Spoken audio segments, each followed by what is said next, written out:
You're watching Open Agenda. Here's our host, Joe White.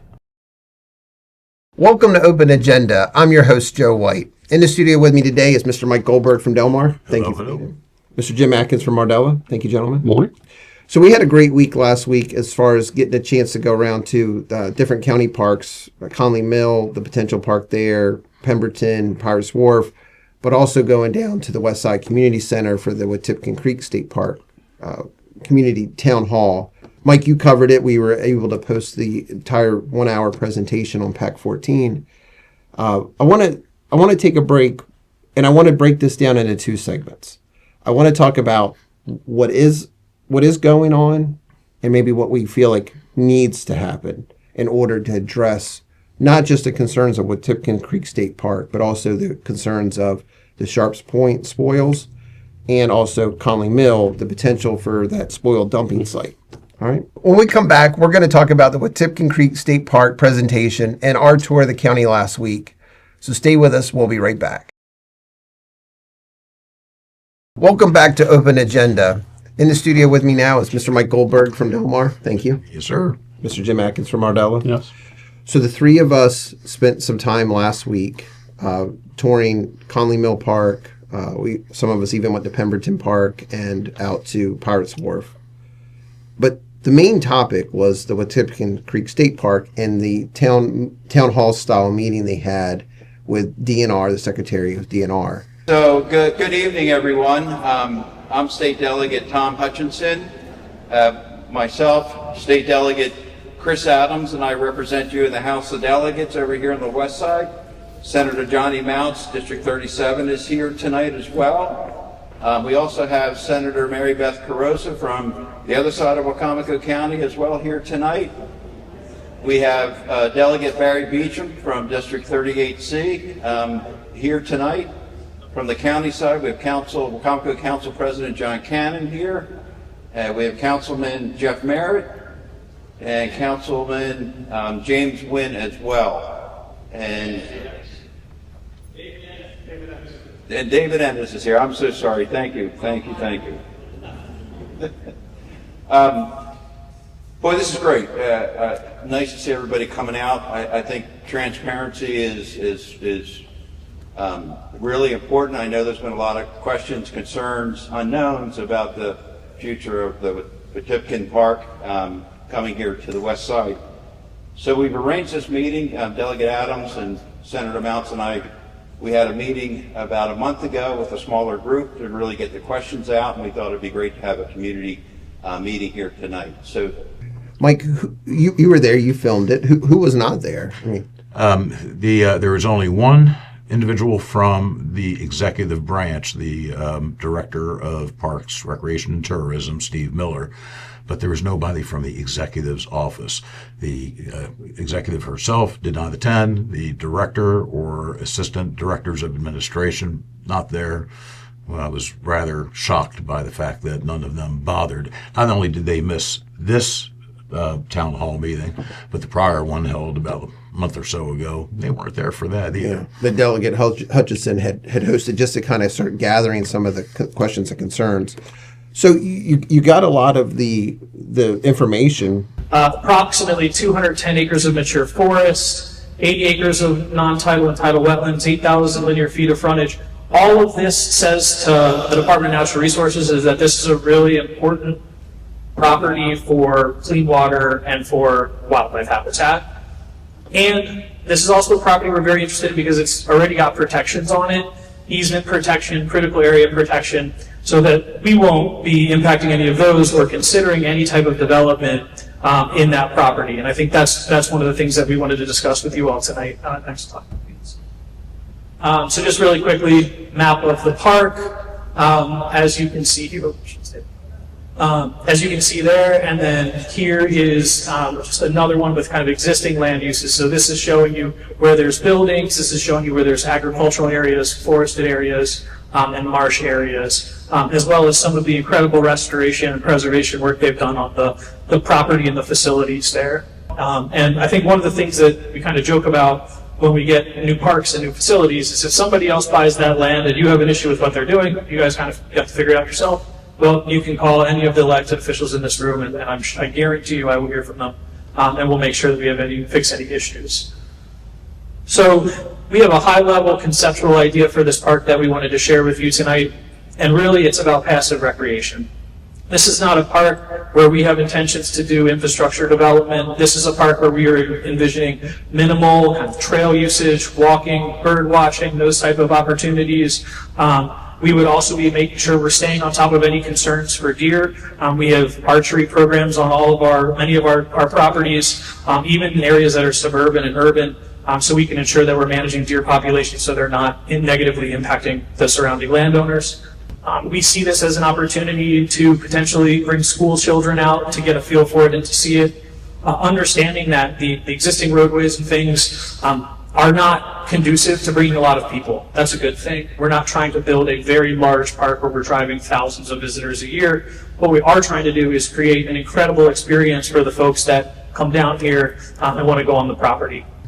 Jim, I mean, you got a chance to see the presentation as well. Did you have a better understanding about the process for the state park at that point? Yeah, I think the DNR secretary really gave a lot of information and quieted a lot of concerns that the local people had down there about what was going to happen with this park, how they were going to be affected, not only by noise and people, but also property taxes and property values for their area. And he laid things out, I thought, very well for these people. And there was a definite contrast to the pre-meeting, which was held about a month ago, which at times got a little vocal, and a lot of concerned citizens. Well, and the basis of this park is, we're finding out from the presentation, is more of a limited use park. Yes. They're gonna have very limited amount of parking. They're only gonna bring in a certain number of visitors a day. So you're probably talking more like field trips for students and, yes, and that sort of thing. And that's one of the things they addressed about, having buses for field trips and educational things with the buildings and the homes that are there, that the children like Pemberton Park can get a good idea of some of the 1700 architectural and how people lived back at that time. Well, what did you find out about the existing park features that are there right now? Well, I think the most prominent feature is Long Hill Plantation House, and it's been preserved. It's presently occupied, excellent condition, ready to turn over to the Park Service. It's turnkey, ready to go. They also have a lot of period furniture in there as well. Some of the concerns, particularly hunting, was the most prominent. They haven't determined whether or not they're actually going to allow hunting. It is a possibility. I think one of the only questions that was asked down there that the people were not given a direct answer to, because there probably isn't a direct answer, is the adequacy of the roads. The secretary spoke about possibly having to do some road improvements because they are narrow country roads down there. Address the fact that the Nanticoke Road, state highway, the state would be responsible for that, upgrading that or whatever was necessary. But when we got into the county roads, there was not a delineation on who would be responsible for improving or changing the county roads, whether that would be a county expense or a state would cover that. But so that's a state issue at this point, really. And the contract's not been signed. We expected it to be signed this last summer, but it still hasn't. It still seems imminent, but it's not done. But part of the tour was also talking about partnership parks. Yes. And that was a new term for me. The secretary was also at Conley Mill Park and Pemberton and Pirates Wharf. And I got to hear him speak about what a partnership park is. Welcome, everybody. My name's Steve Miller. I'm the Director of Rec and Parks and Tourism for Wicomico County. Thanks for coming out today. We are joined by Secretary Kirch from DNR, so we appreciate you taking the time to be in Wicomico County. While the Secretary was in town, the conversations of partnership parks has come up, and so what we're doing today is just making 3 stops. These are just real quick. I wouldn't even call them tours. They're just site visits at 3 locations. What I wanted to do first is ask the Secretary if he would be willing to tell us what is a partnership park, because not everybody knows exactly what that is. So, Mr. Secretary, if you don't mind. Yeah. Good afternoon, everybody. It's great to see you all. Great to be here. I'm looking forward to the tour. So the great thing about a partnership park is it is loosely defined. So when we think about partnership parks, it really is how does the state, primarily Department of Natural Resources, work with our towns, our counties, our municipalities, nonprofits to establish parks that have the most important and most impact for the communities. And I think one of the things we really like about it at the department is it allows us to ensure that the park is going to fit in really well within the community that it's part of. Being a good neighbor is one of the most important things for the Park Service. And so I think what we're interested here in seeing and talking to you all about is, where can the state be a partner in whether it be developing a park, administering a park, or bringing different types of resources, whether they be human or capital. I appreciate that, Mr. Secretary. So partnership parks can be anything. So the property that we're at now, Conley Mill, is really a blank slate. So this is just a piece of property owned by the county. It's about 230 acres.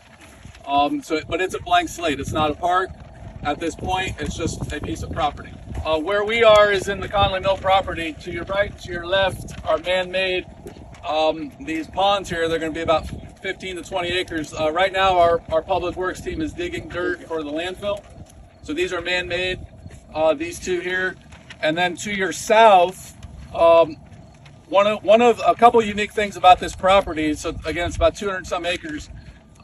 You've got a lot of woods that head that way, and you've also got a lot of elevations. And those of you, I'm preaching to the choir here from the Eastern Shore, we don't get a lot of elevations in a lot of places. But in this property, there's certain elevations that go up to 40-foot elevation. So you have some different contours, which could make for some interesting things in a park. And then the other unique thing is its location. So as you can see by the map, this property could connect directly to our Henry Parker Sports Complex, which is that way, which is our main hub athletic facility, and then also the city of Salisbury's Naylor Mill Forest, which has some forest trails. So when you talk partnership, something could look like state, county, city. You could potentially piece things together to have something interesting. So, and they're a broad spectrum.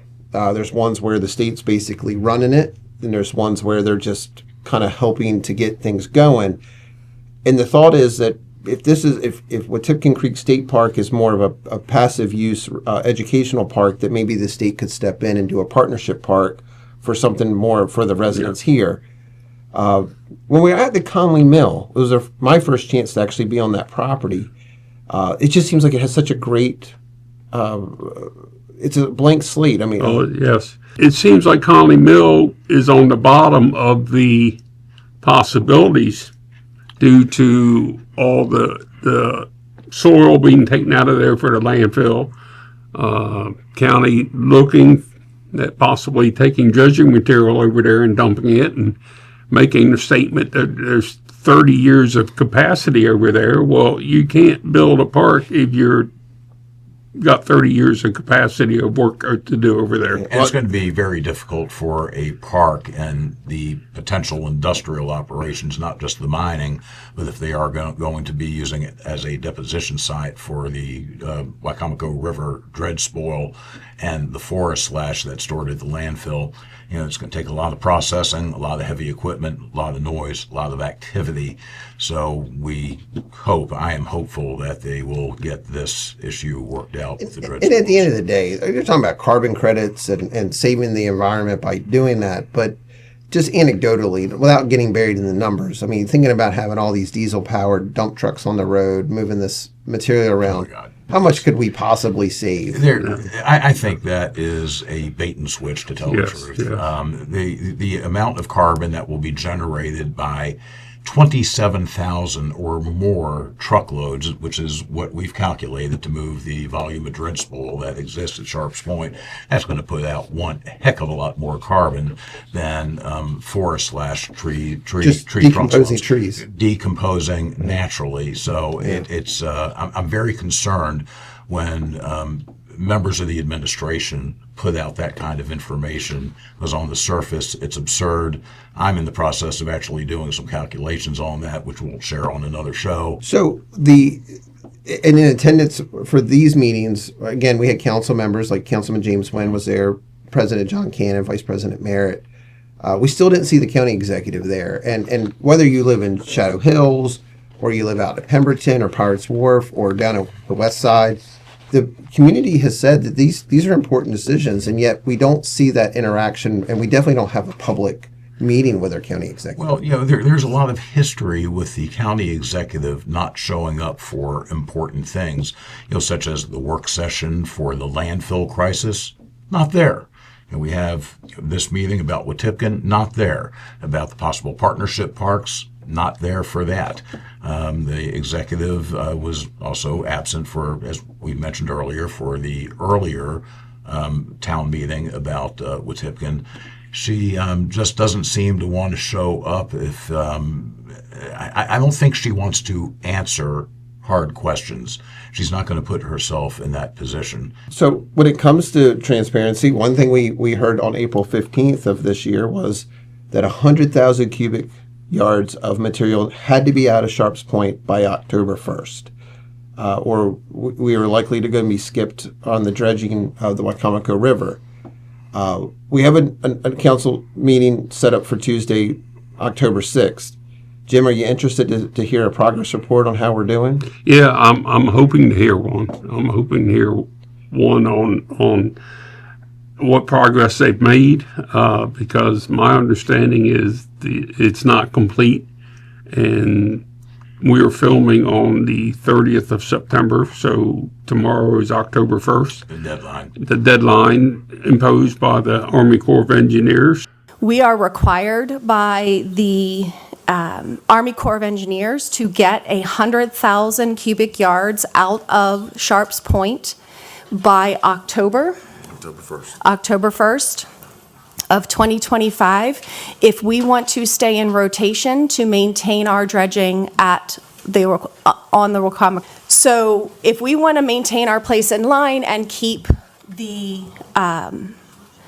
river open for the boat traffic that we have on the river, we need to remove 100,000 cubic yards by October 1st. Does it mean that we are being bypassed another year for the dredging in the middle of the Wicomico?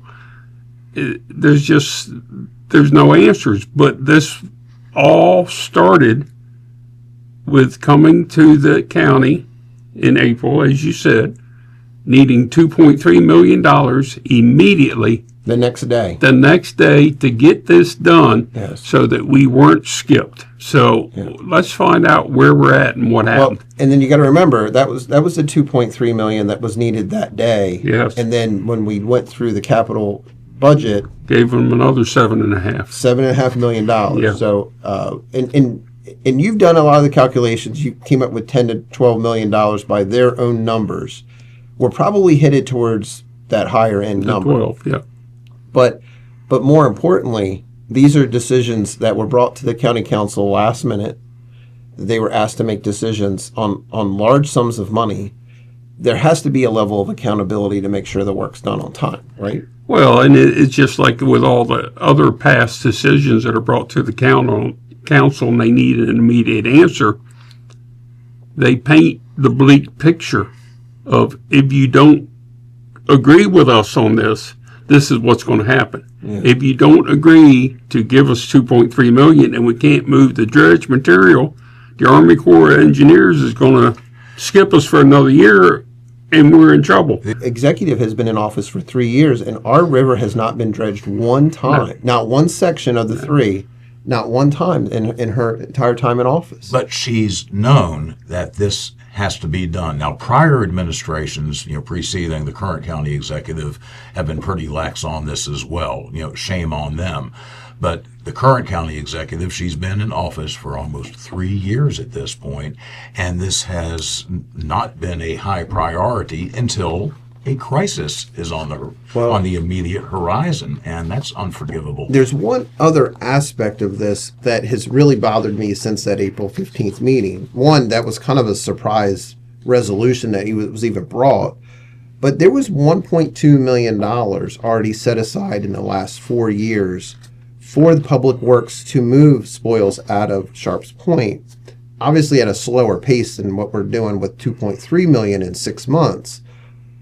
But the question has been asked, and I have not received a satisfactory answer. Where is that $1.2 million? They are saving that, they say, for fencing, silk fencing, and other design drawing that they say is to be used for that. Now, there's no proof that it is there, but that's why they did not want to spend the 1.2. And then you also have the Environmental Committee for the county, and a gentleman by the name of Dave Kirsten, who is involved with dredge soil spoil management. At the last meeting that they had, his statement was that he thought, his understanding was that the dredge material being pulled out of the Wicomico, not at what's already stored at Sharps Point, but what's being pulled out of the Wicomico, was going to be sent to Deal Island like it was last time. With Bob Culver, when they did the lower end of Wicomico, and he was operating under the assumption that that was going to happen again. It's strictly the right hand doesn't know what the left hand's doing. And where did he make that comment? At the Natural Resources Conservation Advisory Committee meeting. Exactly. That was on September 10th. Yes, I can't. The same meeting that the idea was floated to move the spoils to Conley Mill. Okay. And yes, I think any kind of a plan that involves shipping all of this material overland by truck is going to be a boondoggle. There are better options available. Well, thank you both. I appreciate you going through this process. And obviously, there's going to be more meetings and more information that needs to come out. And I think the goal has got to be that there should be public engagement before decisions are made and not put us up against a budget deadline of a day. So, all right. Yes, sir. So stay with us. We'll be right back. Welcome back to Open Agenda. Mr. Mike Goldberg, thanks for sticking around. Of course. Mr. Jim Atkins, thanks for staying here. Sure. So we talked about in the last segment our frustration with some of the folks from the administration of the county executive's office not being at the being at the Wetumpka Creek State Park Town Hall now and even a month ago, not being at the landfill. I want to go a little bit further into that. I mean, we did go to the bond market last week, and that is where these folks were. But I want to talk, is that really a good use of our resources in the county? Do we need as many people up there as go? Because the amount of people that go, I'm sure 50% of them never speak at these bond hearings. I mean, you definitely need a director of finance. Yeah. You either need the executive, or I, in my opinion, would say that the director of administration is more important to have up there than the executive. And perhaps the accountant from the accounting firm that Yes. that prepared the package for the bond rating agencies. I've even got a question if it's even necessary to actually appear in New York in this day and age. Right? A lot of this stuff may be done by Zoom. That's true. Certainly Yes. any documents that have to be signed, that can be done electronically, or it can easily be done overnight, through overnight courier. I think that this was a frivolous expenditure to send that many people there at taxpayer expense. Transportation, hotels, meals. The part I find particularly troubling is that whenever we have an important issue, it seems, such as Wetumpka or the landfill work session, the county executive is absent. Yes. I don't think that she actually wants to face her constituents. I don't think she actually wants to answer the difficult questions. She shows up in the very beginning when everything's a great idea. But then when you get into the minutia of it and you find out all the little points that go with it, and it turns into a not good idea, or it's a negative effect on the county, or the citizens don't agree with it, then all of a sudden there's nobody to be seen anymore. It's a hot potato that got dropped and they ran off. And look, today we're talking about state parks, partnership parks. Yesterday, months ago, we were talking about the landfill.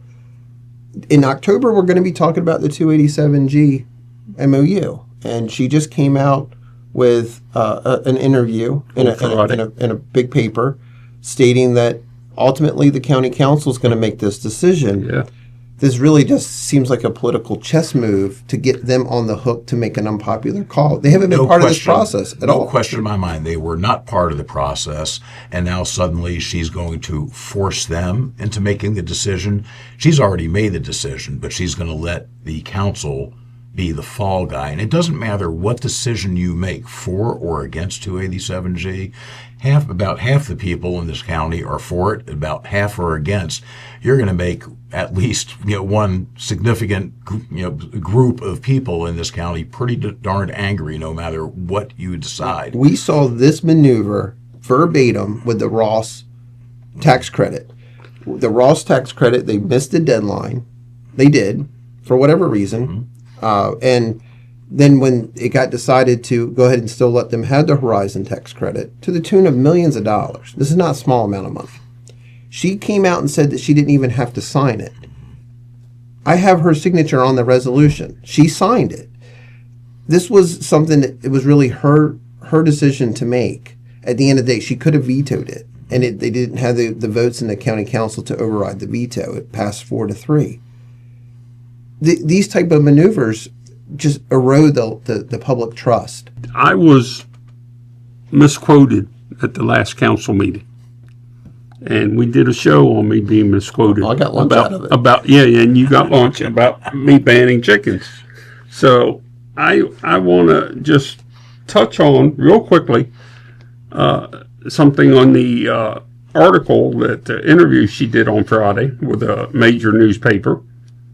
And to make sure I did not misquote her, I make sure I have it here exactly how she stated to the newspaper. And her quote is, "I think over the years, government has proven itself probably to not be trustworthy at times. However, I feel like my administration tries really hard to put the information out there."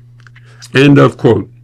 And she's correct with that the people don't trust the government, but she's not correct when she says her administration tries really hard to put the information out there. This has got to be the least transparent executive administration that I've ever witnessed, either here or back in my home in Texas.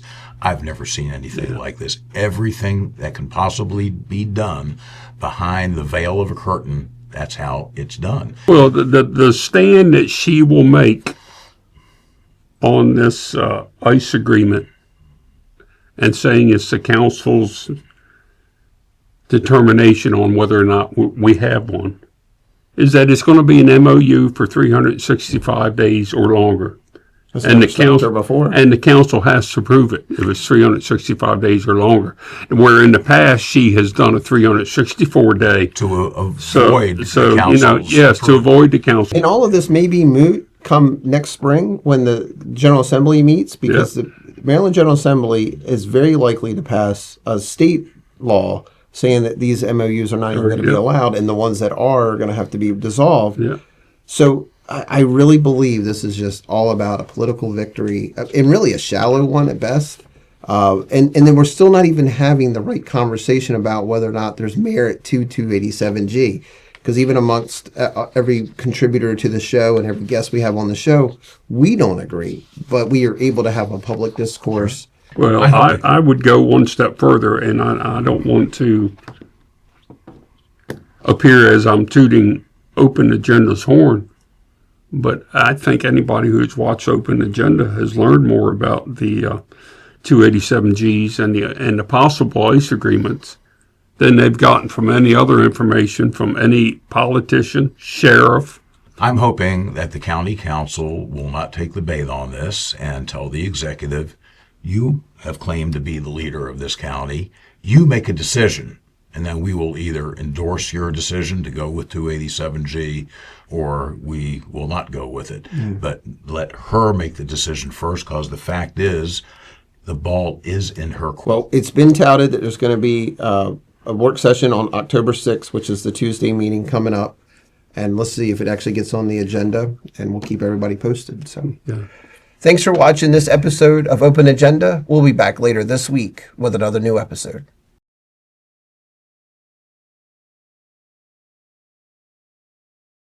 How can we make it hard right at the end?